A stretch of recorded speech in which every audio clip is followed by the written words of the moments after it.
He's taught millions worldwide how to become rich. Now, best-selling author and financial expert Robert Kiyosaki reveals the financial secrets of the rich with you.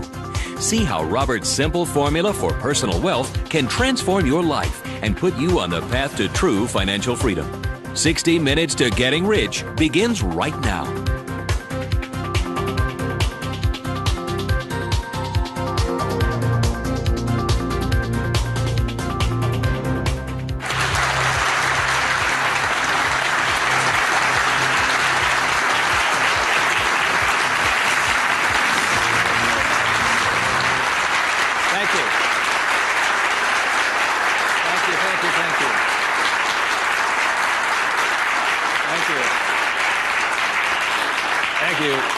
You're very kind. Thank you very much.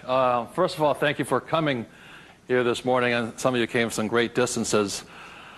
I remember every time I do a talk, I'm always worried that people won't show up, and so my ego couldn't handle the blow. So thank you for showing up, and I'll do my best to be of some value or entertainment today. First of all, how many people have had the chance to read Rich Dad, Poor Dad? Good. Okay, thank you. For those who haven't had a chance to read the book, I'll give you a quick background on the story. Rich Dad, Poor Dad is a true story, and it's based upon my two dads. My real dad was the head of education for the state of Hawaii, a very smart man. He was the boss and things like that when I was in school. And my rich dad was my best friend's father. And my best friend's father was a man who didn't finish school. He dropped out of school at age 13. But ultimately became one of the richest men in the state of Hawaii. Self-made, did it on his own, and stuff like that. So Rich Dad, Poor Dad is a true story of what two fathers tell their two sons, my best friend and I, about the subject of money. And as the the positioning statement of the book says, what the rich teach their kids about money, that the poor and middle class do not. And as we all know, for the most part, we learn very little to nothing about the subject of money in school. And so what we learn about money oftentimes is handed down from parent to child. And those are the ideas that we have relative to the subject of money. So my rich dad was a man who, he was my best friend's father, like I said, when you look at the white sand beaches of Waikiki and the hula girls and the palm trees, my rich dad was the guy that owned the land underneath the hotels. And my poor dad, I call him my poor dad, although he was a high-paid government official, and I do mean high-paid. He made a lot of money. In fact, he made much more money as far as a salary and paycheck goes than my rich dad. And so the story is really what my rich dad taught me as compared to my poor dad. And so what we're going to be going over today are some additional ideas and thoughts and information that may assist you in getting wealthier, easier, quicker. How many people would like to get wealthier, easier, and quicker? Good, thank you.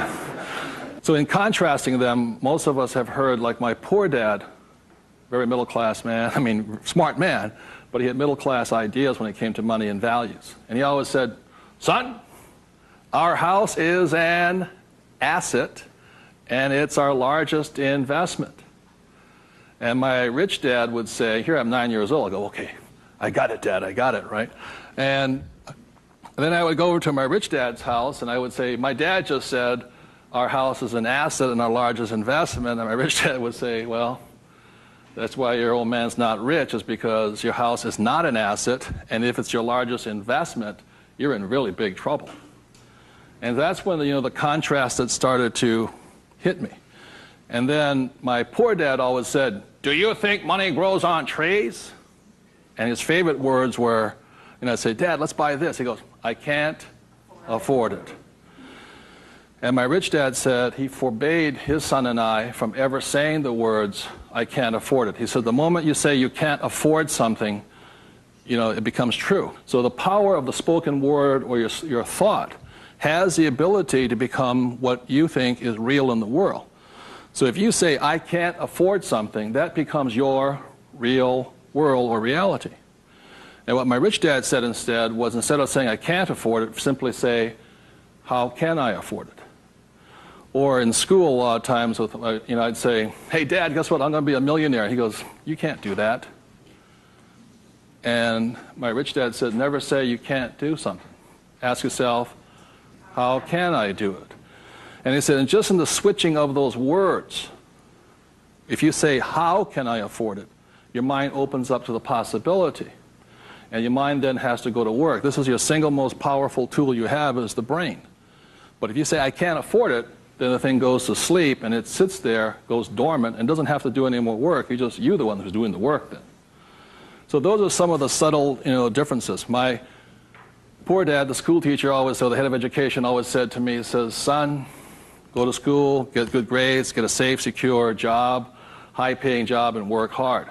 And my rich dad said, that's a good idea if you want to work hard all your life. He says, but if you want to get rich, you have to learn how to have money work hard for you so you don't have to work for it.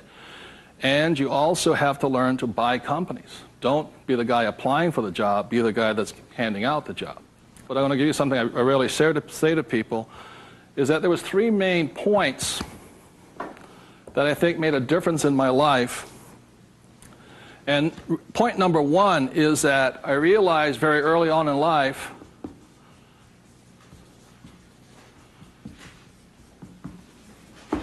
money is a what? Idea. It's whatever you think it is. Now, when people say, well, how can I get more money? I say, well, just first change the way you think. Change your ideas. That's the good news. That's all you have to do. I realize when I talk to people about money, I'm slamming straight into their ideas. And a lot of times with money, there's several subjects you don't talk about at the dinner table: sex, religion, politics, and money, and whatever. And the reason for that is it's a very volatile subject. Whereas in my family, my poor dad, the school teacher family, was, I'm not interested in money. Money is not that important to me. I began to realize that was my poor dad's idea, was his attitude. Whereas my rich dad always said to me, money is power. Money gives you power. Respect it. Treat it respectfully. So there's all these different ideas about the subject of money. The thing I hear people say is, I'll never be rich. And that becomes a self-fulfilling prophecy, you see. And that's why money, just as an idea, is so, so powerful. And when I talk to people, I oftentimes ask them, I said, what did your parents tell you about the subject of money? Because that becomes real. If you were told, go to school and get a job, see, many of us may not be in the same profession, but we're following the same path. And most people did not come from families that were rich. In America, less than 1 out of 100 people at age 65 becomes rich. In the richest country in the world. 1 out of 100. 4 become wealthy. I think 56% are dependent upon the government or a pension to take care of them. And they start going downhill. So what I had to do, what I'm going to be talking to you about, is I had to watch my ideas, I had to watch what I said, and I had to watch who was giving me the ideas. Okay? Because they're not the same. Like you go to one doctor and they say, eat a low-fat, high-carbohydrate diet. You go to another doctor, they say, eat a high-fat, low-carbohydrate diet. Somewhere you got to make your choice. Number 2, the thing that I learned by having 2 dads with their contrasting points of view, I realized this really early on.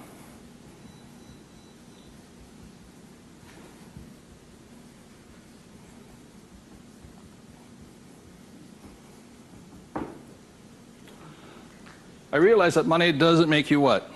Rich. Because my poor dad made more money than my rich dad. So I think one of the biggest mistakes we've been going into is a lot of times people actually think if I win the lottery, then I'll be rich. Or if I go to Vegas or gamble or my luck changes, then I'll be rich. It has nothing to do with it. Money is a very powerful tool, as my rich dad used to say. If you use it well, it'll make you richer.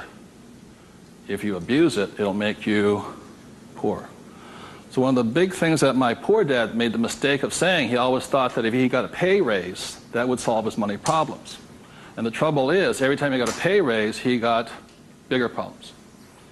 So it made him poorer and poorer the more money he made. Does that make sense, you guys? That was a very big problem with him. And then the third thing I realized by having 2 dads and having 2 contrasting points of view was that there's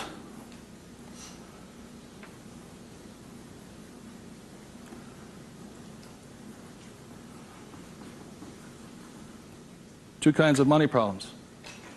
One problem is not enough money.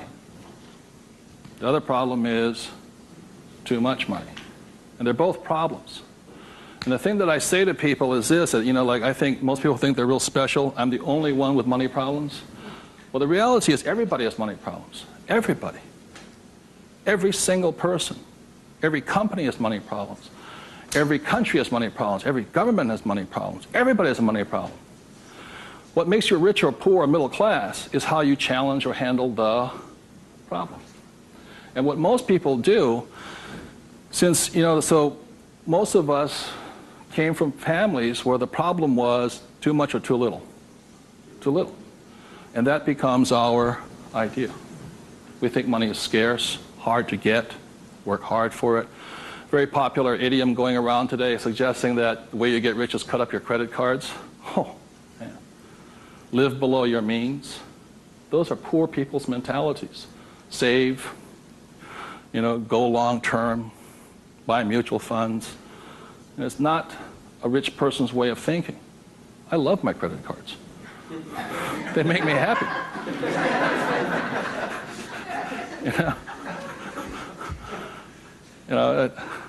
I drive, it says, drive a cheap car. I don't look good in a cheap car. I don't feel good. Now, the point I'm making here, again, there's poor, middle class, and rich. And very early on in my life, I really realized that being poor and struggling did not look good on my face. I did not like it. But I grew up in a family that if you were rich, the idea was that you were crooked, evil, not caring, inhuman, not generous, and all that stuff. So if I said I want to be rich, then I went against my family's values. It was tough having that. Now, the other thing I saw was that by my rich dad managing his money well and becoming a business owner and an investor, that he got richer and richer and richer. Then he had a different kind of problem. His problem was too much money. And my rich dad said to me when I was about 18 or 19 years old, he said, son, there's two kinds of problems. Not enough or too much. Which one do you want? And at that point, does it make, and so I made an obvious choice. I said, I like the one with too much. I want to have that problem. And it's a very big problem. So knowing these three different things, I could make different distinctions and different choices in my life. The big point I want to make today is that money comes down to fundamentally a choice. That's all it is.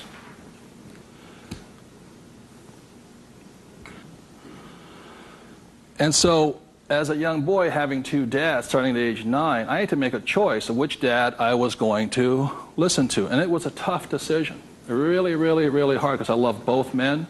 Both men were big men.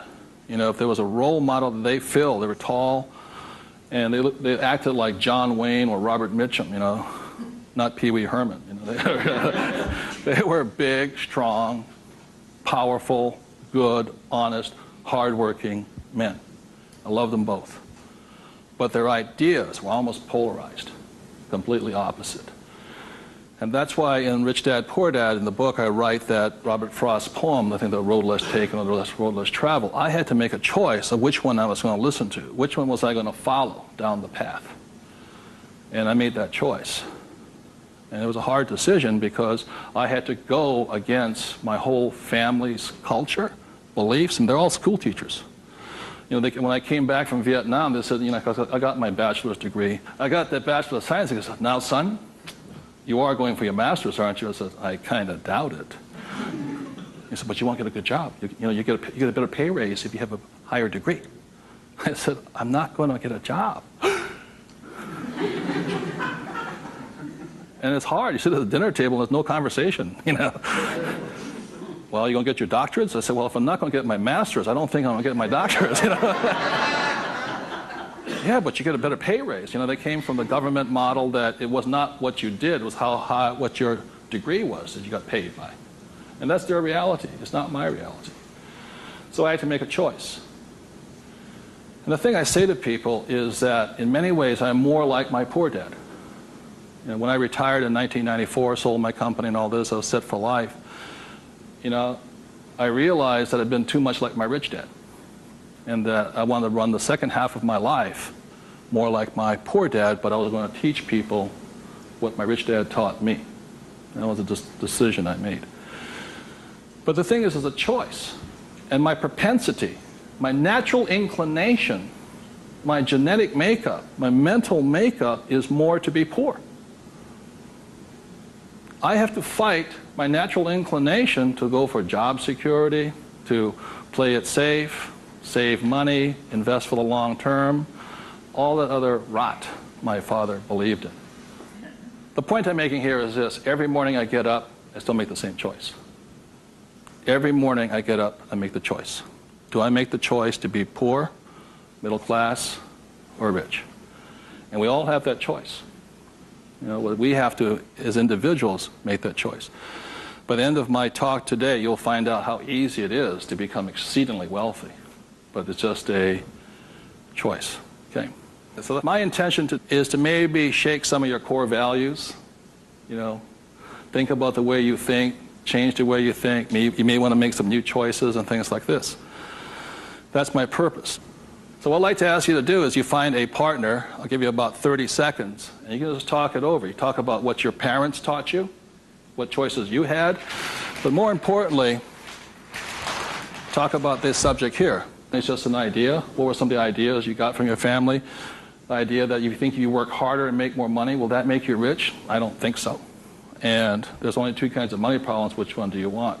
If you're sitting by yourself, break out a notebook and just write down some of your thoughts. Because really, it's just your ideas that cause you to be rich, poor, middle class. So we take about 30 seconds and discuss with the person next to you some of these ideas. Thank you.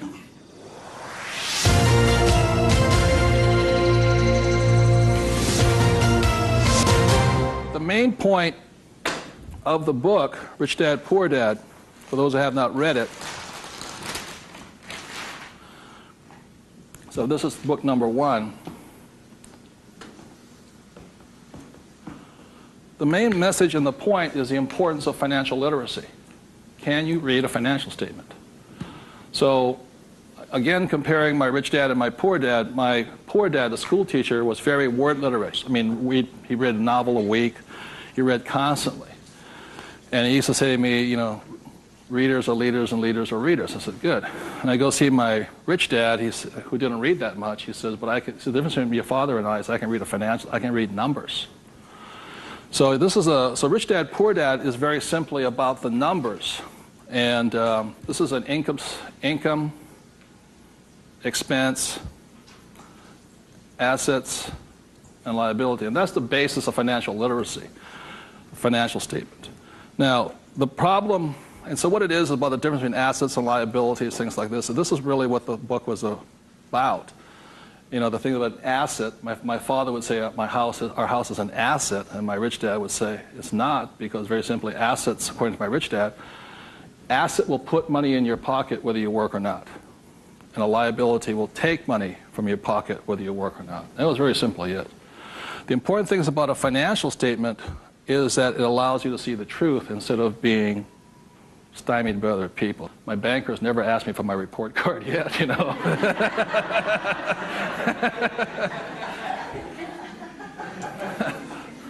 And what your banker asks for is your what? Financials. Because what a banker wants to see is your financial intelligence, not your academic intelligence. And both are important. Academic intelligence is important, you know, forever. But so is financial intelligence. So what my rich dad said, your financial statement is your report card once you leave school.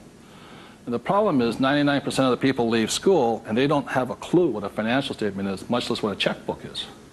You know, they know credit card, but they don't know much beyond that. And so they're easily swayed with the idea your house is an asset, and that's what gets them in trouble. They can't tell the difference between an asset and a hole in the ground. So that's a big problem there. Okay? And then book number 2, which is this one here, was the cash flow quadrant. Quadrant means 4.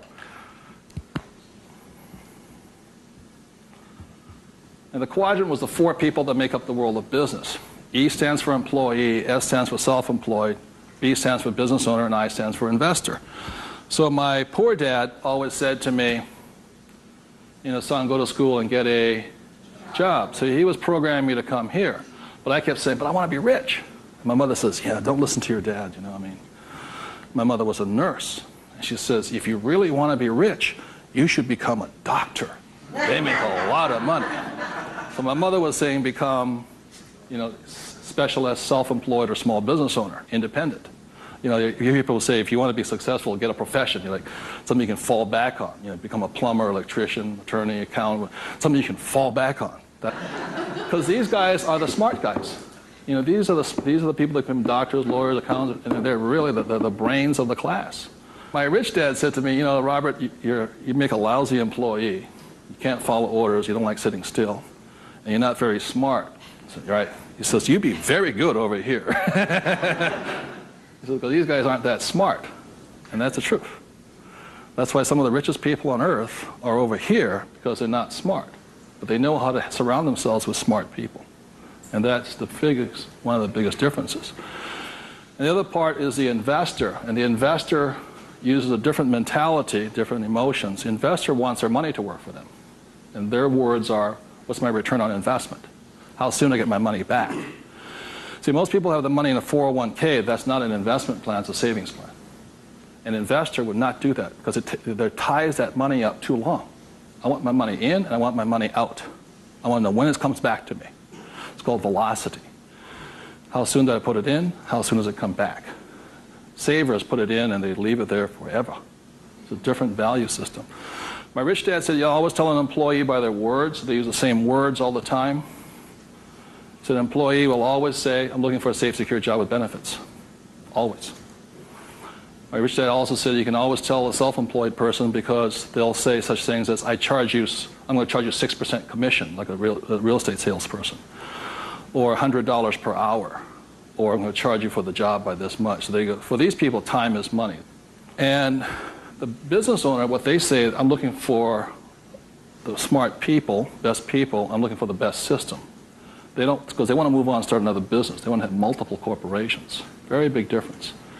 And an investor says, I want an ROI. Now, the theme song for the self-employed, the difference between the small business owner and the big business owner is very simply this. A big business owner, if they do the job right and build the company, they can leave. And when they come back, the company's doing better without them, more profitable because they have the bright people running it.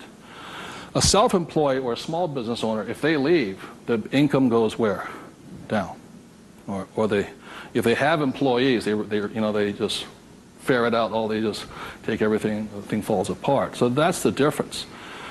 And also the difference between an S and a B is the size of their ideas. Like a lot of times I meet people come up to me and say, I want to start a hamburger stand. One hamburger stand, Whereas the same guy named Ray Kroc comes and says, I'm going to build a hamburger stand all over the world. Difference in vision, idea, and leadership skills. They're very, very different people. And the reason they're different is because emotions. This person here values, it's fear, so they want security. Security drives them hard. So they're fearful. This person over here is lack of trust. And these guys, they're highly specialized. They're also the most satisfying, because they have their own time, their own life, and all this. They're very happy this way, but it has its limitations also. And generally, these people are limited to about $500,000 a year max in here, just because time is money. Over here, it goes unlimited, how much you can earn. So there are very, very big differences in the thing. The investor here, their thing is they're neutral, emotionally neutral. In other words, what that means is they don't care if you're winning or losing. When somebody says, I go to somebody, the stock market's going to crash. The mutual funds get wiped out. They're not neutral. They're reacting. A true investor doesn't care if the market goes up or the market comes down because they're going to make money either way. That's an investor. They really do not care. They know that losing is part of winning. It's called money management, how well you do that and all this. Very, very neutral. And this person over here, the emotion is patience. You have to be patient. These guys want to get paid now. These people may not get paid, I think the average is 3 years, right? They don't get paid. That's why the first question when somebody comes to ask me to invest in their company is, are you willing to work for free for 3 years? I go, no. I said, well, I don't invest with you. Because you're still thinking like this. So those are the emotional differences. Because today, just being an employee is suicidal. Today you have to be employee plus an investor. You can be self-employed plus investor. Okay, you have to be on both sides of the quadrant, is what I'm saying, minimum. Whether you're here, here, or here. If you ever want some time off, you have to be an investor today. So very simply on, starting from the age of 9 and 10, I started here and I stayed here. That makes sense, you guys? I stayed here. Because this is my money working hard for me, so I don't have to work hard for money. It's a different point of view. They're very, very different. The rich have the best investments, number one, because they have money. People say, how do you find a deal? I say, get rich. Because if you have money, they come find you. It's really simple. The thing about this one here, the richest or the fastest game in the world played today, the way to get rich forever has been this one. I talk about in this book how my rich dad went and bought one of the best pieces of white sand beach in Hawaii. And I said, how did you afford that? He wasn't making any money. He didn't have a job. He wasn't this. He says, how do you afford the best piece of beach in Hawaii? He says, personally, I can't afford it. See, none of these people could afford it either. It's about $10 million. Individually, you cannot afford it, but your business can afford it. It's one of the biggest secrets of all. So the reason I started here and learned to build businesses so I could invest.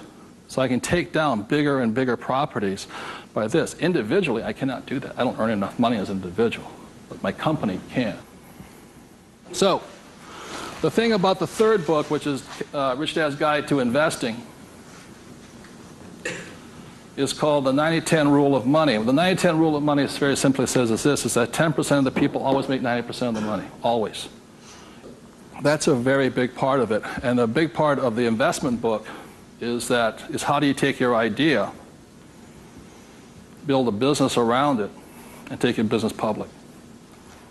So the reality, as I know, is every single one of you sitting out there in the audience, you have an idea that can make you exceptionally wealthy beyond your wildest dreams. Every one of you is creative enough to have an idea. The trouble is, when you went to school, they didn't train you to be a business owner. They trained you to be an employee, working for the rich. What the rich have the ability to do is take their ideas and create massive businesses out of them. So you have your business, which does your investing for you. And the tax laws are written in your favor, investing through a business. That's how the rich get rich, because they pay less in taxes, very simply because they invest through the B and I quadrants. Investing from here, the laws are written against you here. In America, 1943 was the Current Tax Payment Act, which made anybody who was an employee could not pay themselves first. Government gets paid first. If you get a pay raise, government gets a pay raise. Forever. Forever. You make $1 million, you still pay more in taxes, incrementally. 1986, they passed the Tax Reform Act of '86. All doctors, accountants, attorneys, and the laws were changed against them. But they never changed the laws for the rich, because this is how the rich have gotten rich, by owning corporations and businesses. And that's been in effect since 1215, which is the signing of the Magna Carta. So ever since the thing is, you have to know, you want to get rich, you have to play by the rules of the rich, because the rich make the rules. And for the last thing I'll say about taxes is this. If you're an employee, the tax laws is that your financial looks like this. If you're a business owner, your financial looks like this. And the big difference here is this, is as an employee, your first line item expense is tax. If you're a business owner, it's the last. That is the biggest loophole ever. And that's why the rich get richer. Is they can take their money that comes in here and goes in here, and these guys' money comes in and goes there. Very big difference. So would you take 30 seconds and discuss whatever you have heard so far? Thank you very much.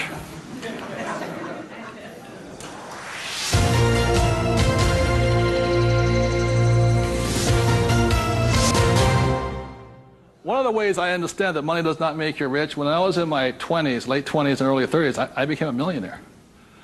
And it went straight to my head. And you know, when you have money, you think your IQ goes up.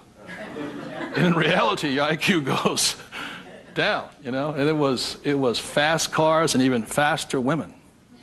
And I was a millionaire, bon vivant, around Waikiki. Now, I don't regret a thing. It was a lot of fun. But the more money I made, the more stupid I became. Anybody ever had that problem? So that's how I learned. I made a lot of money, and it made me instantaneously poor because I still had poor habits here. You see this right here? This is financial literacy or financial intelligence. If you cannot read a financial statement, you cannot tell what's happening. You cannot read. And what you don't see here is how the rich make more and more money because of this one little loophole here. You know, that's my account. You know, over here you hit 335,000 in income, and your tax rate keeps going up. Over here you hit 335 in income, your income rate, tax rate goes down. The laws are written for the rich by the rich, period. So very quickly I'll go into a financial statement, and this is the basis of wealth here.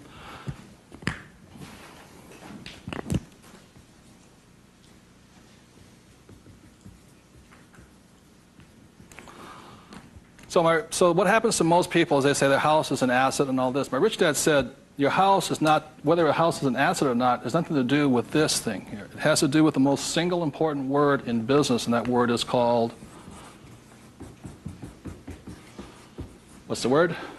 Cash flow. It's cash flow determines it. So, very simply, when I was 9 years old, my rich dad said an asset is something that flows money into your pocket, and a liability is something that takes money from your pocket. Just because your banker or your accountant says your house is an asset doesn't mean it's an asset. So when I read a financial, I see something listed here, and then I see whether it lodges up here. Now, if it doesn't lodge up here, then it must be going this way. It's going out the expense with no income. Does that make sense, you guys here? That's a very simple way of looking at it. Now, taking it one step further,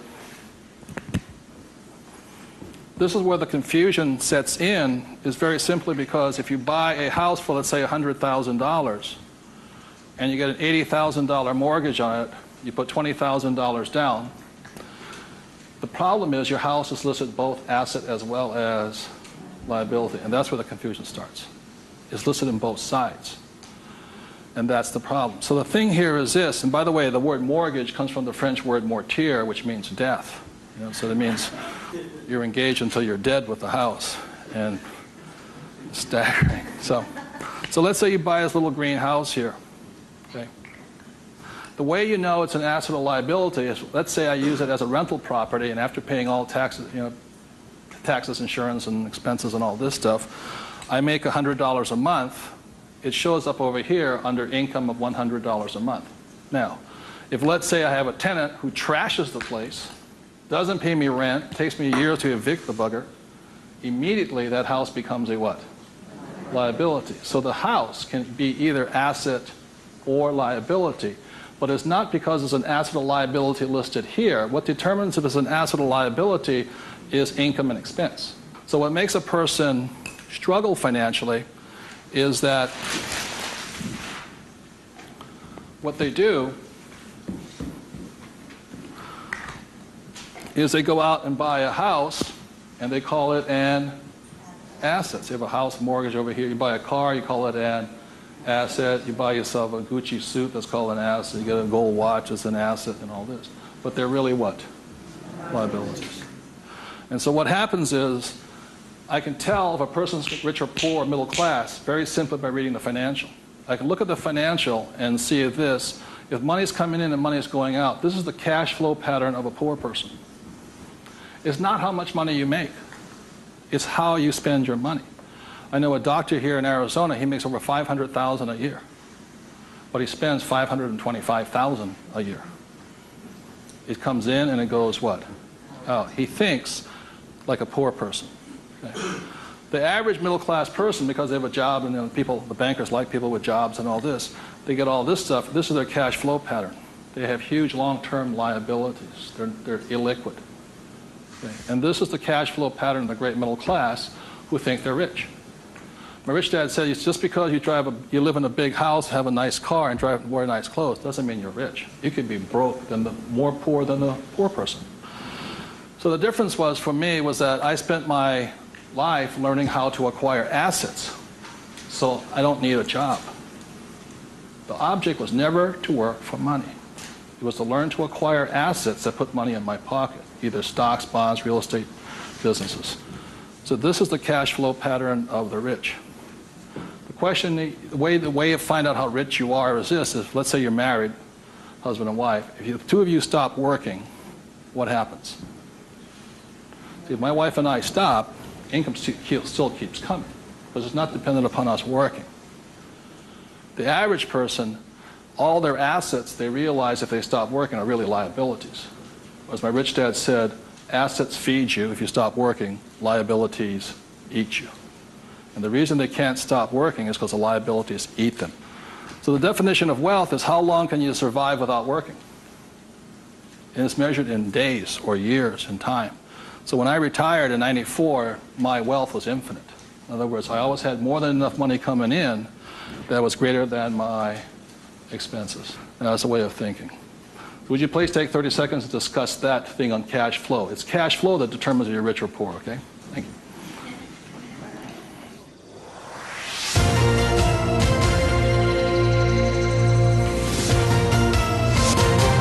So one of the things I want to be clear on this is whether you're an employee, self-employed, business owner, or investor, the most important thing is this asset column here is your business. One thing my rich dad said, you got to mind your own business. You know, when you become an employee, you mind somebody else's business. You're self-employed, you're oftentimes helping somebody else's business. So regardless of where you are, this is your business here. Like I talk about a rich dad, poor dad, you know, somebody says, what profession are you in? What business are you? I'm a banker. So, well, but what, you know, that's their profession. It's not their business. This is your business. And your business, you should be an investor. You know, managing your own portfolio, acquiring your own assets, be it business, real estate, or paper, like stocks, bonds, and mutual funds. So what we're taught in school is not to mind our own businesses. We're taught to mind everybody else's business. And that's my message, is mind your own business. That's how you get rich, okay? So moving on, last thing is this. So when a banker says to you, your house is an asset, he's not lying to you. He's just not saying whose asset it is. It's his asset, right? So when you go across town, you go to your friendly banker, and you'll see that your mortgage is listed under what? Their asset column. So that's the fact right here. It's mortgage here. And the way you know it's an asset, and they list it that way. I'm not telling you something, that they list it that way. The way you know it's an asset is because your mortgage puts money in their pocket. And your mortgage takes money from your pocket. You see, it actually goes like this. It's a complete circle. Now, so that's why they're not lying to you. It's just saying, they're not saying whose asset it is, it's theirs. Now, the other part about it is when you save money over here, it's really your asset. Now, if a balance sheet must balance, it has to balance someplace else. You go to the bank, where does it balance? Bank. But is it their asset or their liability? It's their liability. Your savings are their liability. Notice that? Because they have to pay you money for your money. And it's cash flow determines that. Now, if you notice something else too, you get tax incentives to be in what? Debt, and you're taxed for having savings. And that's why they say, how can we tax savings? It's because you're not smart enough yet. The banks know, political action committees, they control, the rules are written by the rich. I'm not saying I love my bankers. I love them dearly. But you have to know the difference between assets and liabilities, and whose rules are you playing by? Poor, middle class, or the rich? Got it?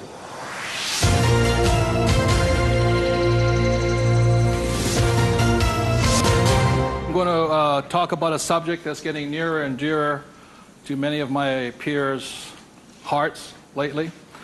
And the subject is retirement, or the lack of the ability to retire.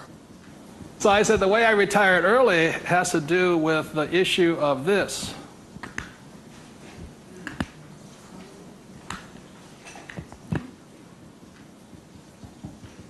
Debt versus what? Equity. The reason I could retire early was because I'm in debt. I borrowed my butt off to retire early. The average person is going to take to 65, 75 as long as possible because they're trying to retire on what? Equity. In other words, they're going to try and use their hard-earned cash to retire, where I would rather use the bank's money to retire. So I am in debt up to my eyeballs. Because the reason is I know some of you out there, because I'm sure some of your parents told you to get out of what? Debt. Well, that's not that intelligent. Because you have to know there's good debt and what? Bad debt. And most people are loaded with what? Bad debt. And if you want to get rich, load up with what? Good debt. And the question I asked those bankers, I said, let me ask you this. How long would it take you to save $1 million? I'll ask you guys, how long would it take you to save $1 million? A couple of years at least, right? Yeah. How long does it take you to borrow $1 million? About 10 minutes. If you have good financials. And that's the difference. And that's the price people pay for not being educated in this world, to think that they have to work hard, save money, and finance your retirement on equity. I'd rather do it on debt. And the way I do it on debt is my banker will always lend me money on a thing called real estate. Always. They will not lend me money to buy stocks, but they will lend, even if it's bank of what stock, their own stock, they won't lend me $1 million for 30 years at 8%. But I find a commercial building, $1 million, 8%, 30, they'll all day long. The thing that scares me right now is never have so many people in the history of the world bet their retirement on the stock market. And they've bet real money. Am I correct? And trust me, the market will crash. Always has and always will. Now, those taking deep breaths right now, it's because you're not, because that should be good news. Because if it crashes, that's when you get rich. But the people who have been trained to think of playing it safe and all this, they're going to be in terror. Completely different point of view. So the point I'm making here is this. One of the reasons I wanted to get educated, understand cash flow, play the game, was just so I could borrow money faster. When my poor dad always said to get out of debt. Debt was bad. So I just called, I just called my broker down the street here. I said, I need 2.4. He says, come in and sign the paperwork. That was it. 2.4 million, just sign. Now, because I can take that money and make 10 million out of it, the average person will go on vacation with it. Or buy a big house, or buy a boat. It's called fiduciary responsibility. If you can prove you know how to manage your money and you have the good financials, plus you have a couple of million in cash, they'll lend you all the money you want. Because they know my problem is too much money. And the reason I buy real estate is because I get more tax breaks. Real estate is a game of the rich, not paper. It's a really interesting world. So what I'm going to go into is how you can get to the point where you don't, I'm not recommending just go out and borrow today, especially if you have no education. I spent 40 years getting here to the point where I can call my broker up. Before, 10 years ago, I'd call them up and they'd laugh. How much do you want? Well, I took that as a feedback that I had to improve my financials. Does that make sense to you guys here? To the point where they would say yes. So the difference between my poor dad and my rich dad was this. My poor dad always said, get a high-paying what? Job. Big mistake. Because the trouble with a high-paying job is you get taxed. So my rich dad said, so was my poor dad, high-income job. That was the key to success. That's a very middle-class, pedestrian point of view. The rich know this. It's not how much money you make. It's how much money you keep. You've got to keep it. It is not how much you make. It's how much you keep. It's called the income to expense ratio. In other words, how much drops to your bottom line. Does that make sense to you guys here? How much drops? So the minimum is 30%. So if you're making $1,000, the minimum that can drop is 30%. If you're not going 30% to the bottom line, in other words, this way, and you don't have to do it, I'm just giving you the ratios that work. If you have $1,000 coming in this way, then 300 needs to hit here somehow. That's the ratio. The average person, you know how much is hitting here? Nothing. That's why they're poor. They're making more and more money, a high-paying job, you know. I went to the university to get a high-paying job, and I'm now at GS-19, and I'm getting more money, but less is dropping here. Does that make sense to you guys here? Because they're buying more what? Liability. It's called the income-to-expense ratio. How much is dropping? That's what counts. I listened to Sir John Templeton. He said when he first got married, for every 1,000 that came in, 500 hit here. That's what makes the rich rich. It's not how much they make, it's how much they keep. It's a matter of focus. And my poor dad always said, I'm making more money. My rich dad says, I'm keeping more money. Big difference, huge difference in long-term wealth. It's how much is hitting this here. So the thing I have is an exercise that'll prove that anybody can be rich. And when I was a little kid, my rich dad gave me one of these. He gave me 3 of these little things. They're called what? Piggy banks. So if you want to get rich, go out and buy 3 of them. Okay? 3 piggy banks. That's all it takes to train yourself to think to be rich. Now, for every piggy bank, so you have 1 piggy bank, 2 piggy banks, 3 piggy banks. 1 is for saving, 1's for investing, and 1 is for tithing or charity. Very important to give. The decision you make today, I'm talking about choices. You can say, well, that's too simple, you know. But the choice you make is for the rest of my life, or for the next 90 days, whatever you can handle, how much am I going to put in each bank every day? Not once a week, every single day. Because what you're training is your brain to think like and act like and be like a rich person. You're dropping it to the bottom line. So, let's say the most you can handle today, given your horrific financial brilliance, is $1. Good. Now, I don't care the dollar amount, but I do care that you do it. It's like going to the gym and saying, you know, today I look like a sumo wrestler, but tonight I'll look like Arnold Schwarzenegger. It's not possible, you know what I mean? It's not going to happen. So how many people right now could say for the rest of your life, with 3 piggy banks, you'll put $1 a day away per bank? Good, right? And it's not, and everybody can do it. But the problem is, most people won't. And that's the difference. But once it hits your piggy bank, it's yours for the rest of your life. You pass it on for generations. That's what the rich do. The middle class finds some cheap and tacky excuse to break the bank. Am I correct? You know, I got to spend this money. That was my poor dad. Well, if I make more money, I'll get a pay raise next year. The government, you know, be a GS-19.5. But they kept breaking the bank. Now, it has nothing to do with the dollar amount. It has to do with the habit, the way of thinking, that this is more important to me than eating. It's more important than my kids' clothes. More important than everything else is this. This is first. So start with $1. Everybody can do that.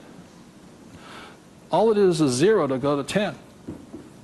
Now, at this point, people say, well, that's not that tough. Try $10 a day. Then you see some heartbeats. At that point, you're now at the boundary of what's possible for you. It's only a 0 added on to it. And you want to spend it.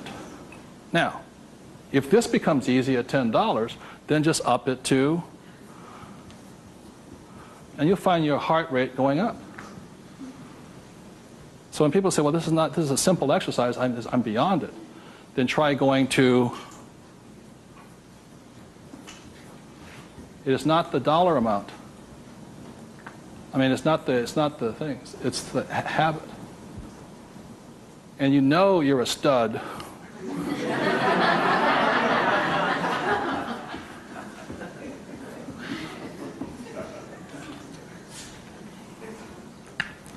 This never spent. This is what your mad money is. You buy your properties in stocks and bonds, mutual funds with.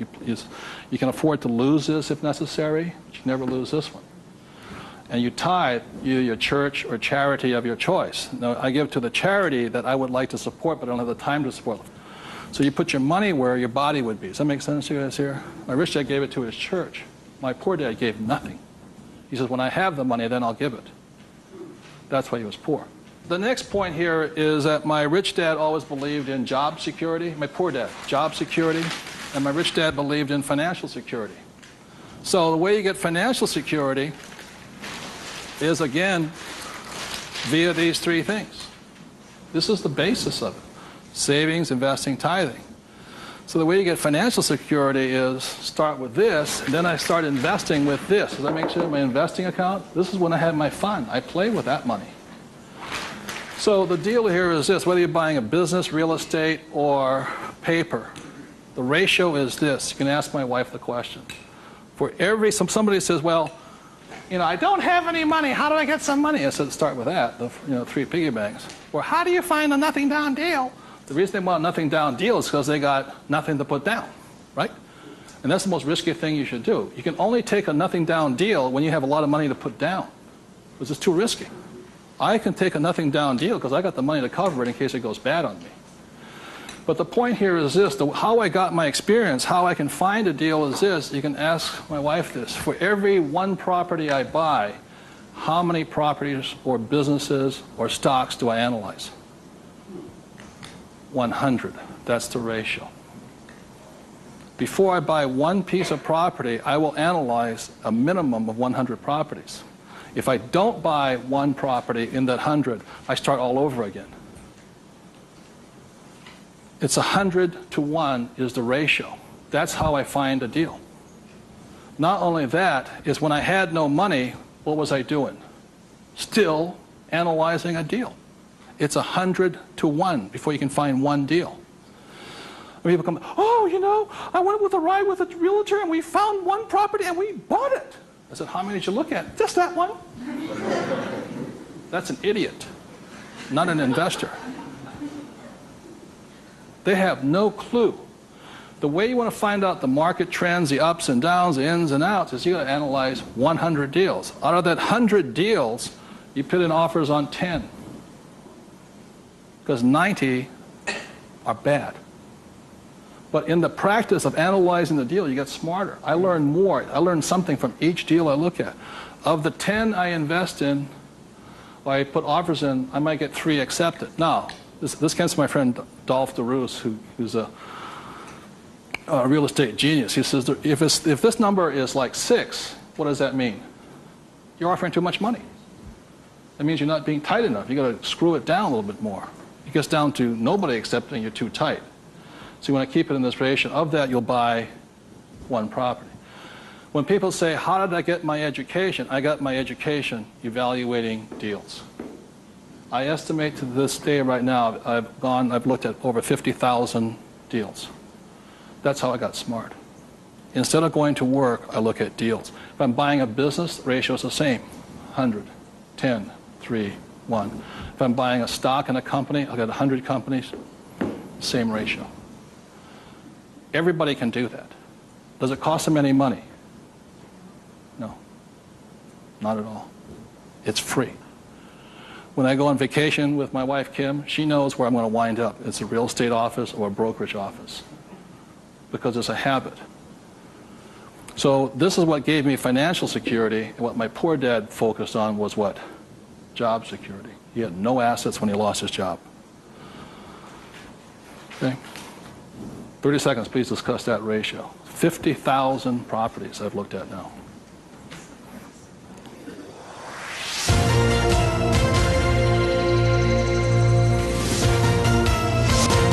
I'm going to do one last thing that, in my experience, keeps most people poor or struggling financially. So remember the 3 piggy banks? That gives you the money. Doing this, 100 deals. The reason I don't have a job is because it would interfere with me looking at deals. I don't want to do that. I'm looking at a deal constantly. That's the people that work with me constantly. That's all I'm doing is tracking down deals. It's a waste of time to work. I don't get rich. So that's the thing. The second part is most people don't have the time to spend the time to get rich. They're too busy working for the money. And the third part is most people say it's risky or it's fearful or they chicken out. You know, they see a deal. Even if they see it, they back out. And I've seen so many people do it. And the reason for that is because if this is an iceberg, okay, most people, they say, I'm going to get the 3 piggy banks, I'm going to look at 100 deals, but it comes time to put the money, we call it go hard on the dollar. Got to go hard. If this is your conscious mind, let's say, this is your what? Subconscious. Money, sex, politics, religion. This thing takes over. I have seen people go, I might lose money, what the stock market crashes, and what if this is bad, and I'm going to call my accountant, my attorney. This talks. I see him walk away from it. Well, I'll think about it. It doesn't cost you anything to buy a piece of property. Nothing. It costs nothing. It's called you put an option down on it. I sit there and say, we got $1 million. I said, here's a $20,000 check. Don't cash it for a week. I'll see you. I option it. Same as in the stock market. Option. I don't use the thing. It doesn't cost you any money to buy a piece of property. But people will talk themselves out of it. Instead of interacting, these guys are reacting. And it's really tough here in Arizona, or you don't know what it's like to be in New York. I'm going, it doesn't make any difference, because the problem is between your ears. Because the fears come up, they start talking. You can't talk to these people at that moment. They're like, and the reason is because of the magic word. What is it? Fear. And what happens to the average person, fear stands for false evidence appearing real. And what I mean by false evidence is that if this starts talking, they'll start gathering the evidence to make sure that it's real. Well, you know that most businesses fail. Let me show you the facts, and let me show you the stats. See, they're looking for all that false evidence. They'll validate, they'll justify it. They'll call their mother, their sister-in-law, their brother-in-law. Yeah, we agree with them. Am I right? Yeah. They'll make it real. It's not real. Like, I got crucified that said, that the 9 out of 10 businesses fail. I said, that's correct. Most of them fail, but one makes it. I said, look, I failed twice. Twice I was part of the 9, but once I made it to the 10. The difference between you and me is you haven't failed at all yet. Yogi Berra once said the great thing about the National League is that if you strike out 7 out of 10 times, you're in the Hall of Fame. So the biggest mistake was by my poor dad, my rich dad. This did his thinking for him. He could give you all the reasons why you fail. When I failed, I felt terrible for about a year. It was horrifying. I lost millions of dollars. Self-esteem, I was homeless again, on the street and all this. But once I got that back, I was stronger. Then I failed the next time. A little bit, 6 months, depression. Third time I hit it. Difference is my poor dad said, you failed. My rich dad says, you haven't failed enough. There is a difference. And my rich dad also said, failure is part of success. People who avoid failure also avoid success. So your biggest expense is not what you spend. Your biggest expense is the money you're not making because you're afraid. So the thing that my rich dad taught me very early on, called fear.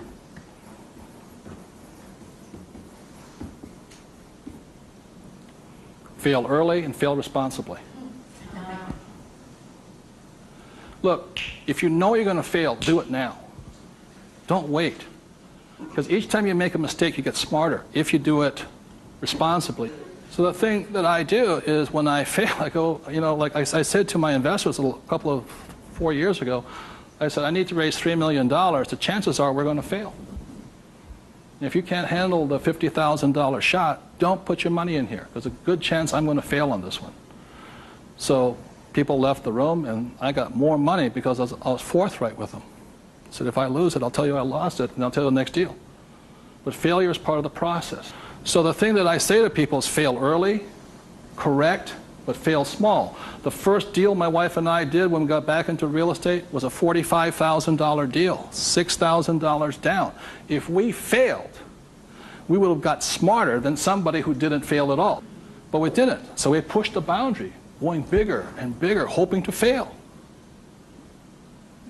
While everybody's avoiding failure, I'm hoping to fail because I'm going to get smarter. I open my mind up, I ask people for their advice, I synthesize the data, make my own decision. But I live and die. If I make a mistake, I own this. I apologize, I blew it.